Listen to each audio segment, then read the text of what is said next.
පදුරු වේසිගේ පුතාලා හිටපන්. අද තියෙනවා තොපේ ඔළුවටම. කැලණිගගේ ජල මට්ටම කුක්කු දෙක ළඟට ඇවිත්. සෝබාදහම මොනවාද කියනවා? පොත්තුවක් කන්න කියලා ආවා. කොයි පත්තු විතරලු තියෙන්නේ. තෝ ආවේ මගේ පෙරේත වට්ටිය හොරා කන්නද? පිස්සුද යකෝ මම කට්ටඩිය.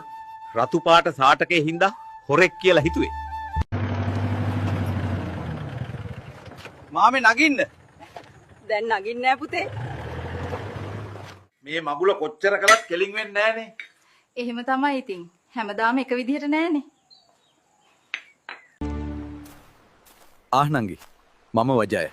ෆේස්බුක් එක සර්ච් කරන්න වජය රොක්ස් කියලා. මේ ජෝඩුව ගෝන පොළලු. දෙන්නට බදින්න ඕන කිව්වා. මම බැන්දා. අයින් වෙයන් බං. අමායගේ ප්‍රථමාධාර එනවා.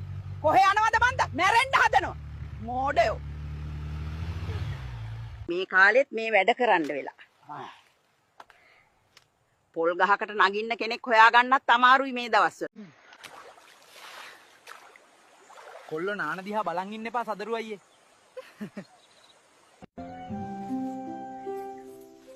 බොසා 99 ඩේටා කාඩ් තියනවද? මොකද්ද නම කිව්වේ? අකිලා හිරුනි. මේ නමේ මොකද්ද අමුත්තක් තියෙනවා. මේ පිස්සු යක්කු පාරවල් මැද ගෙවල් හදලා තියන්නේ ඒක මගේ වරදක් නෙවෙයි. මේ මිනිස්සුන්ගේ මොලේ හොඳ නැද්ද? මෙදා පාර අස්වැන්න හොඳයි. මට නගාගේ ගෙදරට ගොඩක් කාල් තෑගි කරන්න පුළුවන් වෙයි වගේ. කහවණු 50ක් ගනින් මේකෙන්. පින් නම්බරේ මගේ උපන්දිනේ. මහත්තයෝ සද්දට යන උන් වරෙල්ල. මග නවත්තන්නේ ආයි. රෑට නිදා ගන්න ඕනමයි කියලා එකක් නැහැ. නෑ. උඹලා ලව් කරපන්. ගෙදර දොරේ ප්‍රශ්න බං. දොර අරිද්දි වහද්දි චිරිබිරි ගානවා.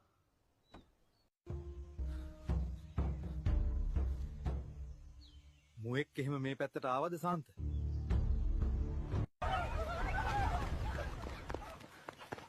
කොහෙද යකෝ ලොම්බෝ දුවන්නේ? සදුනියක්ගේ ගෙට පැනලා මාට්ටු.